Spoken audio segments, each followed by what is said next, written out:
Good morning, everybody. Welcome to the 140th edition of Hawk Blogger Mornings. I am Brian Nemhauser. You can find me on Twitter and Instagram at Hawk Blogger, and this is a fun one.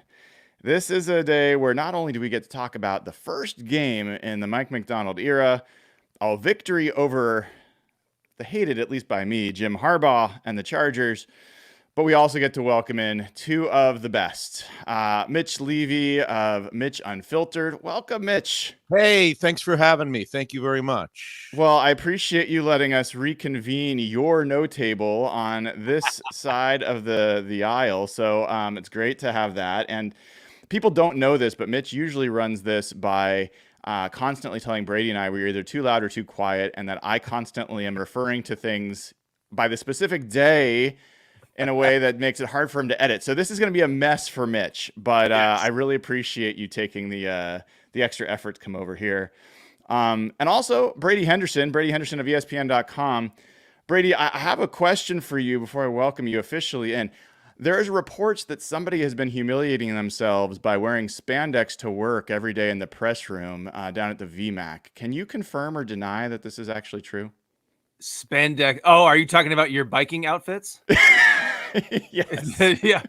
Yeah. Well, I'm surprised that you even were willing to have me on because you've been sitting next to me in the media room at the VMAC for all of training camp. So I'm surprised you aren't sick of me by now. But the biking outfits do look good, and I'm impressed by your commitment to biking into the VMAC every day. Yeah, it's called midlife, just trying to survive. But I appreciate that and nonsense about sitting next to you, Mitch. This guy is revered in that press room. I think he's kind of the alpha in the press room. I don't know if people know that. He will not admit it, but everyone's like, "Oh, Brady," and it's well earned. I mean, I've told you guys on this show. I mean, he's the best on the beat. Yes. There's no doubt in my mind. So I don't think anyone should be surprised. You guys are too kind. The only thing that I'm concerned about is that apparently Dave Pearson has become really soft in his old age to be inviting Brian Nemhauser into the scene. The fact that Dave Pearson puts up with that, either somebody has replaced Dave and they're calling themselves Dave Pearson. Oh boy, he has gotten really soft in his old age. I gotta say this. I gotta say this, and not just because we're in like the niceties phase of the segment here, but Brian is doing an incredible job of covering the Seahawks from like a day-to-day perspective, and I've always thought that's like got to be a kind of a jump going from covering from afar to actually being there on the beat. And I've just been really impressed by how Brian has like transitioned into sort of a new way of covering the team. It's been really cool to see. Oh my God. The payment is on the way. Do you take PayPal or I really is this agree to this? I didn't agree to the ass smooching. I don't remember that. Checks only. Oh my God, Brady. Oh my God. Yeah. Down, Brady. He's not. I did not. Come on. That's true. Well, Mitch, it's very true. That's very nice of you, Brady. Thank you very much. And I'm doing my best to learn from folks that know what they're doing. So Mitch, I got to come to you first, man, because you are a fan, unlike Brady. And despite the fact that I have credentials now, I am still a fan. I will not shy away from that. So as a fan, tell me what your impressions were of the game that we saw last night, the first game under Mike Macdonald. What stood out to you? Well, I think you have to identify one thing, that you and I are both fans, and Brady is not a fan.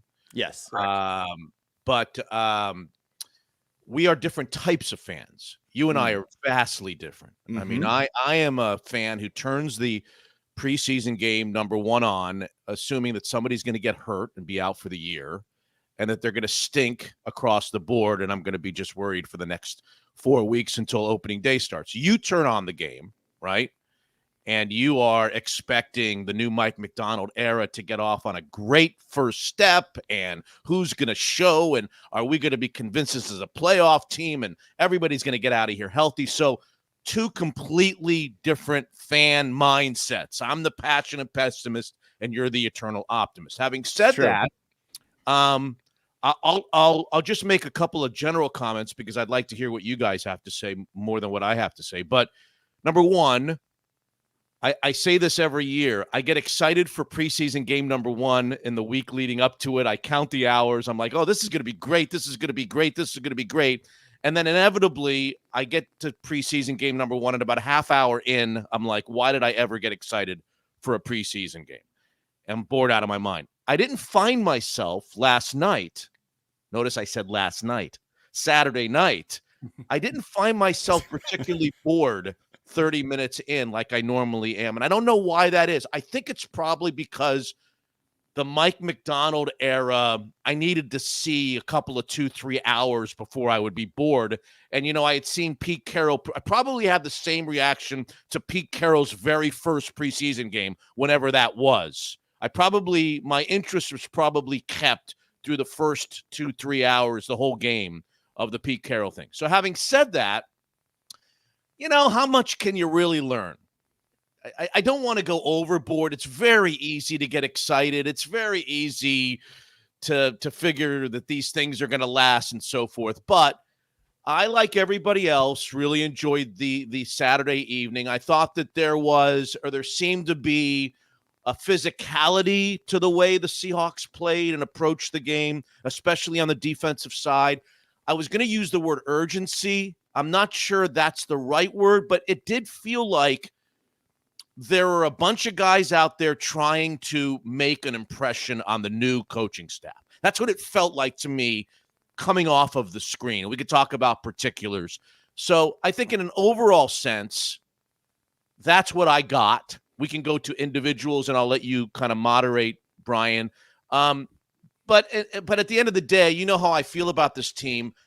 Tell me how the first-string offensive line is going to play against first-string defensive lines and front sevens, and I'll tell you how the Seahawks are going to do this year. And, of course, we got nothing of that, really, on Saturday night in preseason game number 1, Brian.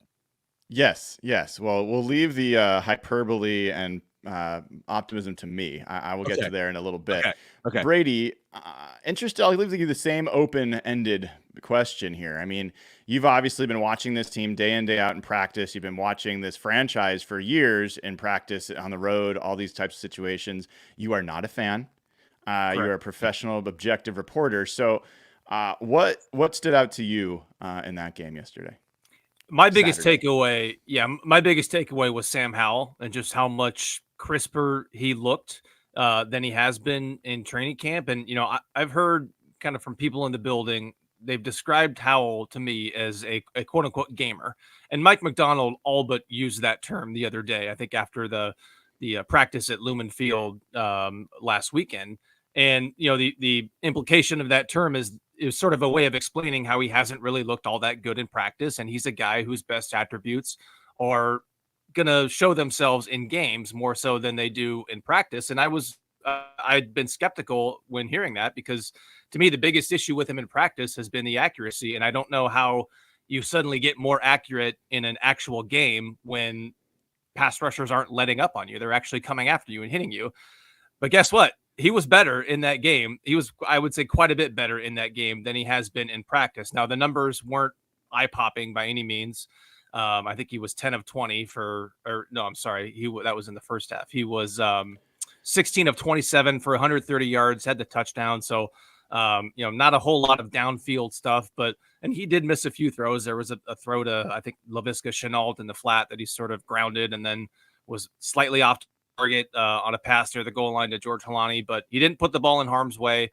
Thought he used his legs well. He engineered that touchdown drive that he capped with the touchdown pass to Brady Russell. I'm sure that the one knock I think on the night was that they didn't put the ball in the end zone on that opening drive of the third quarter. But Sam Howell looked a lot better, and I think he needed that probably for his confidence. And that might have been proof of the whole idea that this guy is a gamer. Yeah, I think that I'm not surprised that's your takeaway, because I don't know, people will never really know just how bad Sam Howell looked in practice to start. I mean, the broadcast would have needed to have a wide angle lens to capture the passes that he was throwing so far off target, and that he was holding onto the ball for you could look at your watch to just time how long he was holding on to the ball. The ball was coming out very quickly in this game. And I think you got to give credit to Ryan Grubb. I think the extra reps that he got when Geno went down for a few days, I think you probably had a big impact there. But just to prove Mitch's point for a second about how he and I are different as fans, what I did last night after the game, I checked the odds of what the Seahawks currently are sitting at to win the NFC West. That's what I did last night. Not the Super Bowl, not the Super Bowl, not the NFC. I thought you were gonna say that you checked Sam Howell's MVP odds. No, that's ridiculous, Brady. But if anyone's curious, it's plus 700 is what I saw. So, $100. I'll say 7,000. that the last time, and I haven't checked into HB Mornings in a long time. Yeah. Not a long time. Probably, well, you'll know, Brian, when the last time I watched. The last time I tuned into HB Mornings, and it may have been a Seahawks podcast, maybe not HB Mornings. You had the crew on it, one of the guys on. Oh, Real Hawk Talk, yeah. And you guys were just so funny. You were trying to talk yourself into the 49ers are having a bad camp. You're hearing bad things come out of there. This could be the two of you were just for about, and I was just giggling the whole time. The two of you were just so hard trying to convince yourself that the 49ers maybe just the 49ers are not what they're cracked up to be. And by the time the end of the podcast came, you guys were convinced that the 49ers were maybe just a slight favorite to win the NFC West. That doesn't sound too far off. I mean, the only thing that come close to rivaling my love of and passion for the Seahawks is my hatred for the 49ers. Now, I'm going to have to clean my feed because I plan to go to that game in Santa Clara. I got to get into that press box somehow. So are you going to wear the biker shorts on the way or the biker pants? Maybe if it intimidates them. I mean, whatever would help. But I will say, one quick thing there. I went back and read my morning after column from last year after the first preseason game. The Seahawks beat the Vikings, and I was like, okay. I look back. My predictions are always bullish. I'm optimistic. That's just who I am, right? Mm-hmm. I was like, there was two guys that stood out in this game. This was not a good game. The Seahawks weren't good on third down. Their run defense was awful. And so Brady, I want to come back to you on this for a second. Because I want to check myself. My impression was watching a bunch of these preseason games, it's always hard to judge. But my overall take was Mike Macdonald and Ryan Grubb have stressed a certain few things throughout their press conferences, throughout practice.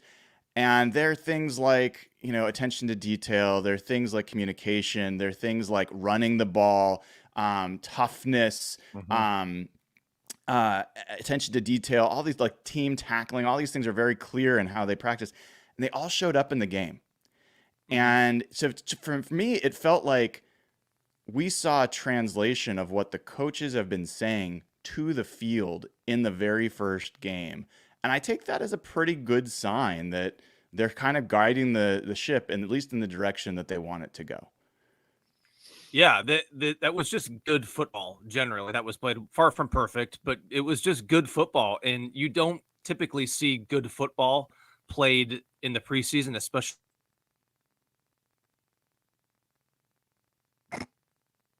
We lost you for a second, Brady. Oh, boy. Oh, I'm sorry. Oh, especially, you said especially? You said especially? Brady's got a great girlfriend who's got incredible Wi-Fi, and we've never met her, but we like her, and we like her for her Wi-Fi. Go ahead, Brady. Yeah, if you want to wait 45 minutes, I can drive down to Tacoma and set up shop at her place. No, but what I was saying was that you typically don't see good football played in the preseason, especially in the first preseason game when teams aren't, that's the first time usually that they are completely live tackling. And so the tackling is typically sloppy. I thought they tackled really well in that game. They were really good on third down on both sides of the ball, which was obviously their Achilles heel on both sides of the ball last season. Nobody looked like they were lost or like they just didn't belong in the NFL. I think you really get a good idea of a team's depth over the course of a preseason. Not just one game necessarily, but over the course of a preseason, because you're mostly playing your second and third string guys. And when you're winning games in the preseason, it's usually because of your backup players. And so that is a good idea of how good a depth you have. But that was a first good indication of that last night, that they won their first game. mostly with depth guys. I know the starters on defense, most of the starting defense played a couple series, albeit both 3 and out, so only a small handful of snaps there. But it was just good football, and you typically don't see good football played in the preseason, especially the first. Brian, if I could jump in here, Yeah. I think the tendency for all football fans when they watch their favorite teams play early preseason games, or just preseason games, there's only 3 of them anymore. I think the default setting for all of us football fans is to just come away with the bright spots. Mm-hmm. Because there's always bright spots. No one's going to play a complete game because no one plays the whole game. So no one's going to have 12 tackles, but somebody might have 5. And nobody's going to have 4 sacks, but somebody might have 1. And no running back is going to gain 100 yards, but you might see a couple of flashes here and there. So you come away from these games saying, okay, who flashed? Who flashed?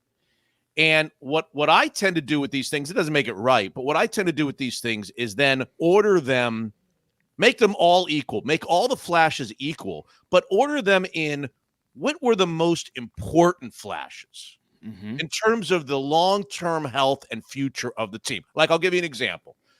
Chenault caught a nice screen pass or a bubble or something and took it down, and he also had a nice play on special teams. I mean, he flashed. Chenault, to everybody who watched on Saturday night, Chenault flashed. Yep. But is that important or as important long-term, okay, as Derek Hall flashing? Now, I would say to you, with all respect given to Chenault is who he's going to be. He's going to be a special teams guy, and he's going to be either a 4th or a 5th wide receiver if everybody stays healthy.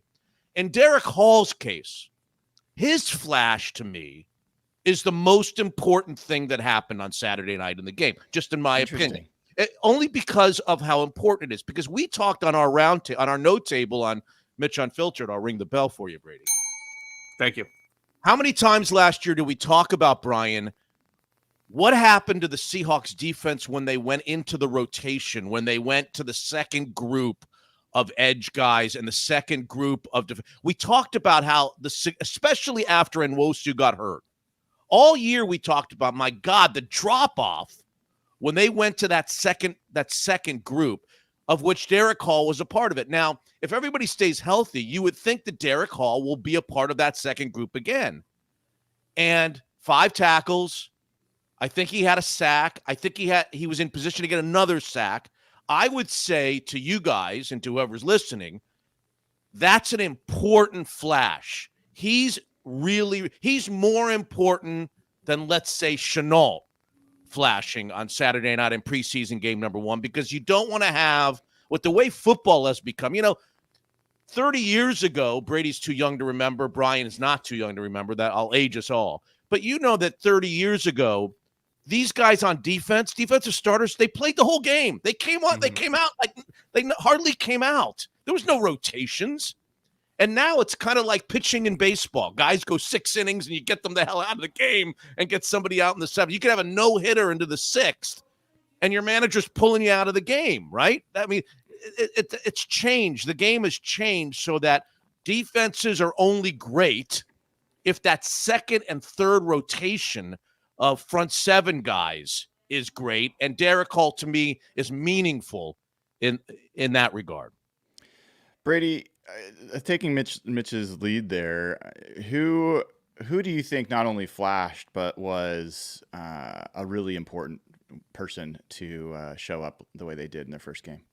Well, Byron Murphy might have had the single most impressive play of the night when he basically just bench pressed the center into the backfield, and with sort of one hand, getting separation from the center, he brings down the ball carrier for a tackle for loss. I mean, you sometimes see plays like that late in preseason games when you've got, a third string offensive lineman who's not going to make the team, like some undrafted guy who just is completely overmatched from a physical standpoint. I looked this guy up. He's not a starter, but he's a guy who's in his 4th season in the NFL, a guy who's actually played football in the NFL for a few years, 6'5", 300 pounds, and Byron Murphy just completely overpowered him. And so, that's just sort of what we've seen in practice a little bit, especially in the one-on-one pass rush drill, just because That's a really isolated environment where you really can focus on one guy. And you and I have seen it, Brian. Like he really just has a tendency to completely get underneath blockers and drive them backwards, straight backwards in the backfield. So I also agree with Mitch's point about Derek Hall. That was an encouraging development from a guy who really did not do much. I mean, he played a decent amount of football for them last season and really hardly ever flashed. Didn't have a sack. I think he had a few tackles for loss, but really did not feel like he ever really impacted games. And I think the most encouraging viewpoint of Derek Hall is that he can have a sophomore season, kind of like what Boye Mafe did. Remember, Boye Mafe played quite a bit as a rookie. Now he was more impactful, or I would say he did more. He produced more as a rookie than Derek Hall did, but he certainly took a massive jump in year 2. 9 sacks. I think he had a sack in 7 straight games at one point, and looked like an actual foundational piece for them. Now, I think the difference between their rookie seasons was that with Mafe, I think the issue there was just some rawness, right? A guy who did not play football until I think later in his youth, and just was kind of a physically raw guy, right? And then he sort of technique wise took a step. I think the issue, from what I understand, or one of the issues with Derek Hall, was it was more so kind of attitude based. And this was a guy who had been the leader of that Auburn defense for a few years. And I think he might have struggled with the transition to being a rookie, and maybe sort of taking direction from older players, taking direction from coaches. And so different kind of scenario there. But if Derek Hall can do anything like what Boye Mafe did for the Seahawks last year, then I think you could be looking at a nice player.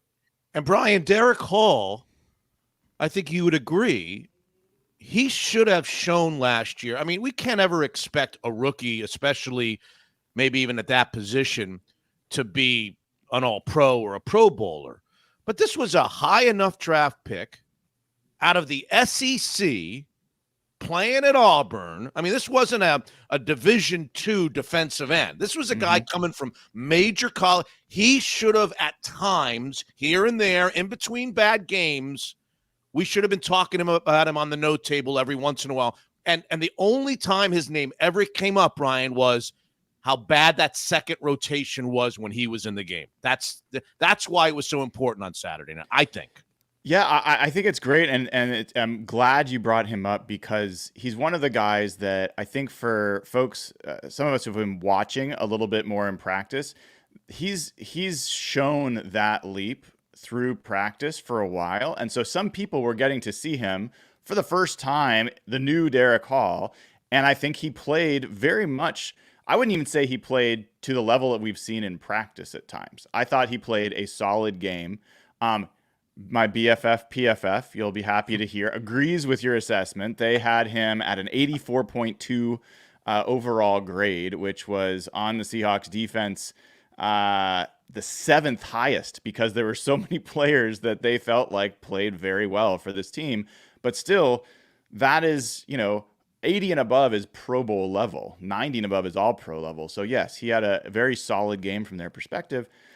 And yeah, he's a big part of that rotation. And in fact, there's been times where he's been better than Boye Mafe in training camp. That's, I think, notable. Didn't he beat Alt on one of the pass?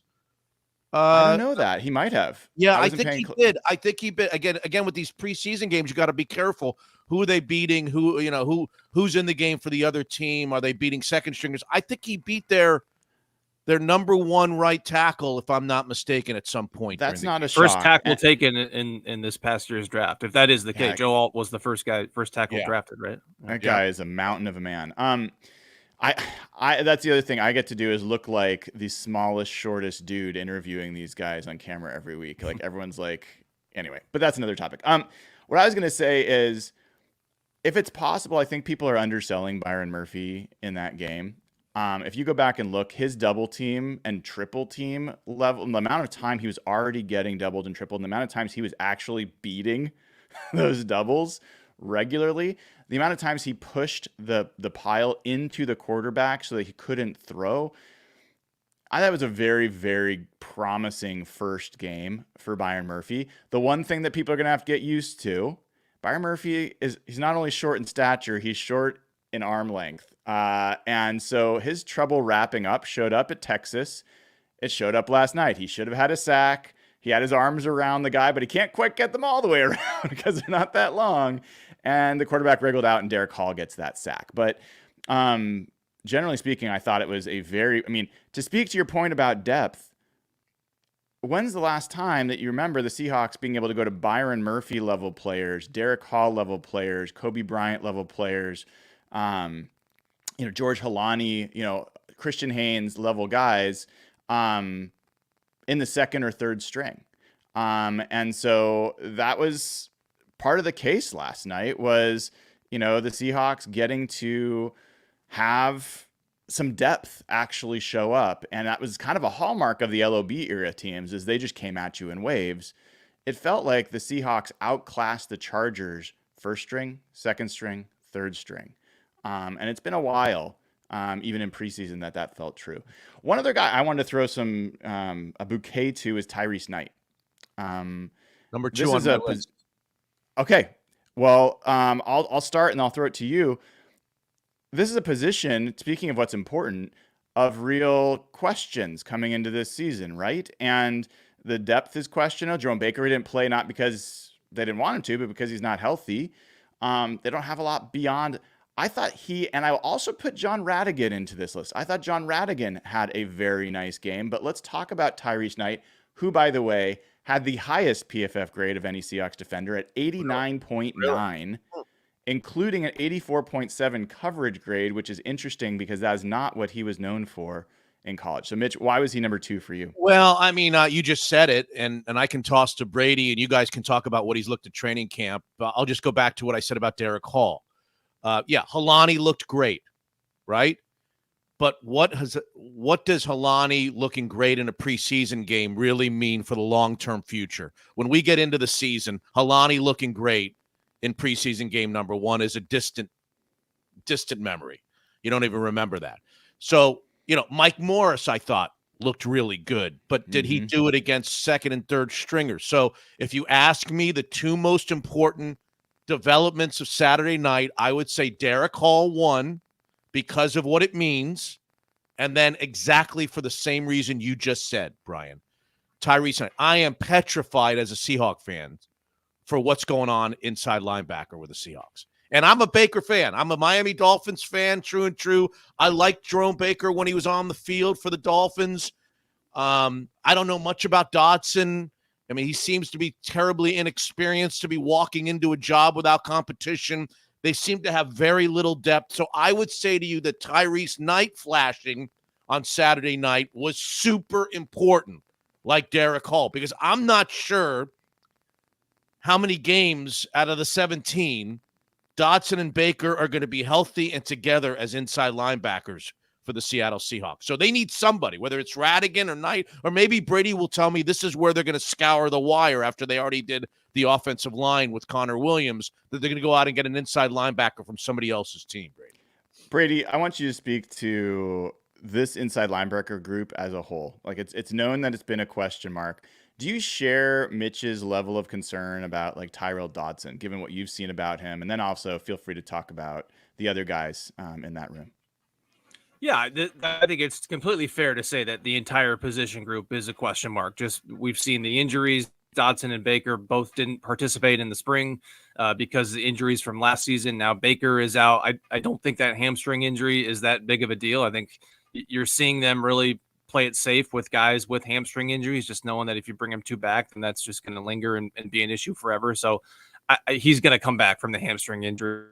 But it all adds up, right? And the inexperience with Tyrell Dodson, I think he's looked, from what we've seen of him, he's looked good. He had a nice tackle where he really stuck his nose right in the ball carrier's chest, and you like the physicality from there. But yeah, this is a guy who has basically been a starter for half of a season, and his team, I know they had cap issues, so that's a important bit of context there, but didn't bring him back for whatever he got, $4 million and change from Seattle. And so I thought Radigan also had a nice game. I think he had that safety when the Chargers were backed up. I think he's kind of in an interesting spot contractually, because right now he's slated to make almost $3 million. I can't imagine the Seahawks are really going to pay him $3 million, considering he's mainly a backup special teams type guy. You probably would like to get him closer to the minimum salary. So something's going to happen there. I think they're probably going to try to get him to take some sort of a pay cut.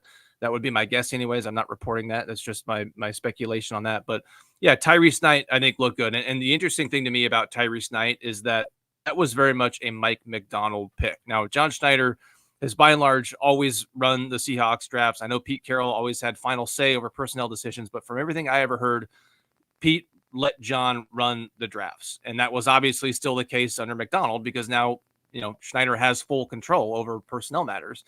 But that was a pick that he very much deferred to Mike Macdonald on, knowing that Mike Macdonald has a pretty long history, or at least he has some history, coaching linebackers. I think after the draft, he referred to Macdonald as the quote-unquote linebacker guru. So that's a Mike Macdonald pick. And I think that maybe the one reason to kind of counteract some of the pessimism about that position group and some of the inexperience there is that I think there's a thought that Mike Macdonald kind of specializes in that position, and then he can get those guys to maybe play above their pay grade. And I think they're going to need that to happen with some of those guys if, the injury issues continue to be a problem with the two starting guys. And Brian, going back to Baker real quickly. Yeah. We all know from our favorite teams that every team has one or two guys that exhaust you from being on injury reports. Mm-hmm. Okay? Go back and look at Miami Dolphin injury reports from the last couple of years. You won't find many that Baker, even in the games that he played, he's always on the injury report. It's always like, we'll see whether Baker's going to be able to go on Sunday. Now, if you get exhausted by that, like I do, because I have the Brady Henderson index on my show, but it's radically inaccurate and needs to be recalibrated. If you get exhausted by guys that are kind of game time-ish decisions or don't practice and we'll see when we get there, Jerome Baker, for me, was one of those guys in Miami. Yeah, well, I am not surprised to hear that, and I want to start wrapping here because I know you both have important Sundays to attend to here, but is it actually raining outside? I'm seeing sprinkles come down. That's crazy. Anyway, all right, to the point. I think an underreported aspect of this Seahawks team is exactly what you both started talking about, Brady especially, about, okay, well, Mike Macdonald is known as specializing in linebackers. That's something that he's been known for. Aden Dirty has been a defensive line coach under Dan Quinn. That is his specialty. Leslie Frazier has been a secondary specialty coach. When you look back to when the Seahawks had the best defense they've ever had, and it's not just the talent was obvious, but what did you have? You had Pete Carroll specializing in secondary. He was great at identifying corners and safeties and coaching them up. And then you had Dan Quinn, who was an excellent defensive line coach. It was when Gus Bradley was the defensive coordinator, it was not the best combination. It was when Dan Quinn was the defensive coordinator and you had, because Gus Bradley was also a secondary guy. So having this combinatorial effect on defense in the coaching room, I think is a really potentially powerful combination, being redundant there, but a powerful collection of coaching talent at different levels of the defense. And I think each level of the defense played well in this game. All right, so let's wrap here. I'll ask you guys, what is the next thing, Brady, that you want to see? Obviously, the team is going to travel to Tennessee for the first joint practices, and then they'll play Tennessee next week. What's the next thing that's kind of on the checklist for the Seahawks to take the next step for getting ready for this first season under Mike Macdonald? More live reps with Geno Smith and more of the starting offense. We didn't see DK Metcalf, Tyler Lockett in that game against the Chargers. Didn't see Charles Cross or George Fant. So it was, or Ken Walker for that matter. So it was really for as many defensive guys, defensive starters who played in that game. You really didn't have nearly as many offensive guys. So, and we heard from Mike Macdonald that was going to be the plan with Geno, that he wasn't going to play in the preseason game, but expect to get him quite a few reps against Tennessee in the joint practices. And so I know everybody, myself included, is going to be on the lookout for tempers flaring because that happens at joint practices. And remember, this is coming off one of the chippiest, probably the chippiest practice that I've watched since the Legion of Boom days last week when they had the 5 separate fights break out. So those are always a thing that happen in joint practices, and throw in the southern heat, humidity, throw in some some history with some guys on the other side of that team, which that could also make it less likely that that the two sides get into anything. But I think it's going to be, the joint practices are going to be a lot of fun, a lot of interesting storylines to get into there. So yeah, and there's the potential for some volatility as well.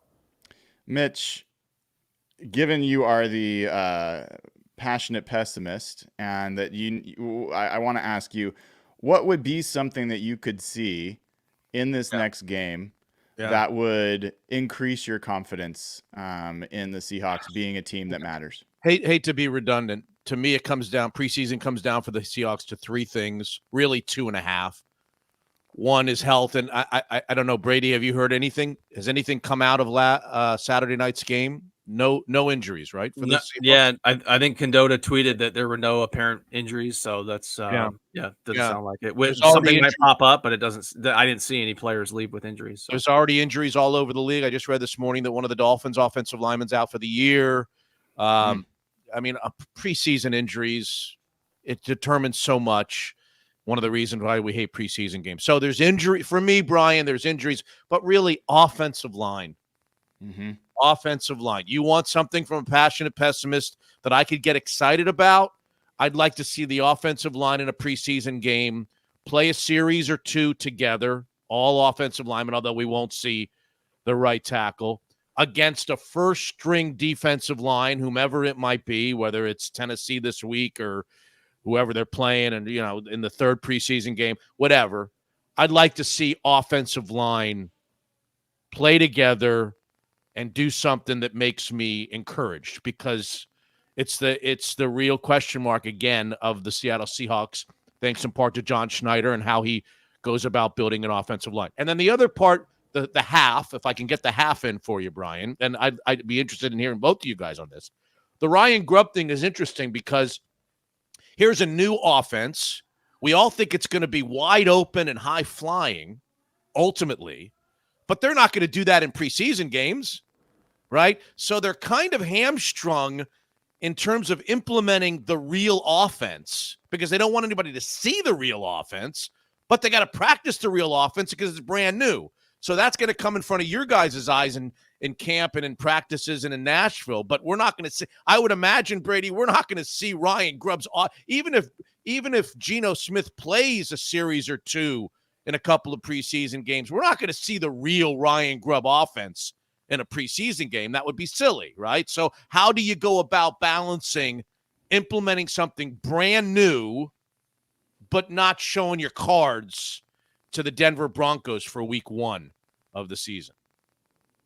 Yeah, no, I think that's totally fair. And that's why these joint practices, I think that's just one of many reasons why teams want to do this. And it makes, I think, maybe more sense for a team like the Seahawks, who are installing new schemes on both sides of the ball, where you can actually try to do some of what you're actually going to do in the regular season without the entire league getting a look at it. It's only one other team that gets a look at it. And so, the joint practices are going to be important for them. And then, one more point I'll make on the offensive line is that I have wondered if we have overstated the difference between George Fant and Abe Lucas. Now, Abe Lucas is definitely long-term. You want him here. He's the better long-term prospect, a guy who's going into his 3rd year and who was their best offensive lineman, I would say, as a rookie 2 years ago before he had the knee injury last year. And really, even when he was out there, he wasn't himself. But I think we and I've been guilty of this, we lose sight of the fact that George Fant had a pretty good year last year with Houston. He's a veteran guy. And I just think the idea that there is this massive gap between Abe Lucas and George Fant, I just wonder if we've kind of overstated that. And I think, as the way the Seahawks probably look at it, that's just one more reason why it makes sense to take it slow with Abe Lucas. And it's one more reason why I continue to think it just becomes more and more likely that you're going to see him start the season on PUP and miss those first 4 games, because if the gap isn't massive between Lucas and George Fant, then you might as well give Lucas 4 more weeks of rest and just to make sure that you're not bringing him back too soon. But that's only one of 2 or 3 major question marks on the offensive line. Sure. You may be right, but again, you can show me Cross in a belt in training camp all you want. I got to see him on opening. I got to start seeing something from their left tackle. Tomlinson, I don't know. I don't know what Tomlinson's bringing to the table. I don't know if Bradford at right guard is going to be any good. I kind of think I'm a Connor Williams fan from his Dolphins days. I'm surprised that they were able to get him in as kind of simply as they did. But it's not just Fant versus Lucas. It's Cross. Sure. It's Tomlinson. It's Bradford. It's the center position. It's how they play together. I mean, I'm a beaten down Seahawks fan. I can't watch offensive line suck for another 17 games. I got to see it. I can't hear it. I want to see it against the Broncos on opening day. Yeah, I think that's fair. And I think there's also reason to be cautiously optimistic there. And the last thing I'll say, and then I'm going to close this out, is about your point relative to Ryan Grubb, because we didn't talk as much about the offense, and that's fine. I think the defense really was the bigger story. But what I saw from Ryan Grubb yesterday in that offense was he was able to control that game without ever getting out of like third gear. Like, they were able to keep the ball out of harm's way with simple throws, highly repeatable, highly sustainable type of offense with Sam Howell, who's known to be a high risk, high mistake kind of player. And that to me should be very encouraging as a Seahawks fan, because Shane Waldron could not do that. He did not have that ability to do highly predictable, repeatable types of offensive play calls in any environment, preseason or otherwise. And I think that knowing what I've seen, what Brady and I have seen in practice, there's multiple more gears to this offense than what was shown. Mm-hmm. So for me, that's not even a question. It's more, I can't wait till people get to see what DK Metcalf looks like in this offense with Geno Smith pulling the trigger. But Brian, who pushed the ball down the field? Who threw the ball down the field more than the University of Washington last year in college football? The answer to that is nobody. Okay. Yeah. And there's a downfield passing part to this game, to this offensive coordinator, that's going to take timing and repetition, and all the things you said is right about Saturday night's game. But at the end of the day, that's not going to win over the day. What's going to win over the day from Ryan Grubb is what happens down the field. And Geno, by the way, I think you've tweeted out a few times. Geno down the field, in terms of his down the field accuracy, is amongst the top, let's say, 10 or 12 quarterbacks in the league, right? No, top Even 5. Strongly Okay. Top 5. So that's gonna be the stamp. And I just don't know how much of that we're gonna see until opening day against the Broncos. I don't think we're going to see much of that. Yeah. Fair enough. All right. We've kept Brady far longer than we said we would. Brady, tell us what's coming up on ESPN.com, what people should expect for you this week. Yeah, I think we got a Reek Woolen story that's going to post midweek, and then I'll be heading to Nashville Tuesday night to cover the joint practices on Wednesday and Thursday, and then I won't be staying for the preseason game. I'll be covering that from home again, but I'll be there in Nashville covering the joint practices. Oh, I'm so jealous. Mitch, what's coming up on Unfiltered? I'm feeling a little insecure because I've never really asked this question at the end of our note tables. Like, what's coming up on Hawk? Now, and you probably guys get off the line saying, why doesn't he ever ask us what's coming up? I never feel that way. On Hawk Blogger Mornings. All right, I'm going to start asking you guys. It's just a Sunday like every other Sunday where it's recording, and then tomorrow morning, episode 299 of our 6-year journey of Mitch Unfiltered. So we will have a lot of this. We'll have a little bit of Mariners. The Mariners are going for the sweep as we speak right now. So, or later this evening on ESPN. And so a lot. It'll be a 2 to 3 hour show, episode 299 being released tomorrow morning, Brian. Thank you for asking. Pressure, but episode 300 better be special. No, it's not special. Nothing special about it. All right, guys. That was Brady Henderson of ESPN.com, Mitch Levy of Mitch Unfiltered. I am Brian Nemhaus. You can find me on Twitter and Instagram at HawkBlogger. This has been episode 140 of Hawk Blogger Mornings, a special one with the Seahawks No-Table. Have a great rest of your Sunday, and I'll see you. Actually, I will be on Fox 13 with Aaron Levine at 10:30 tonight if you're interested, and then we'll be back for Hawk Blogger Mornings tomorrow morning. All right, take care, everybody.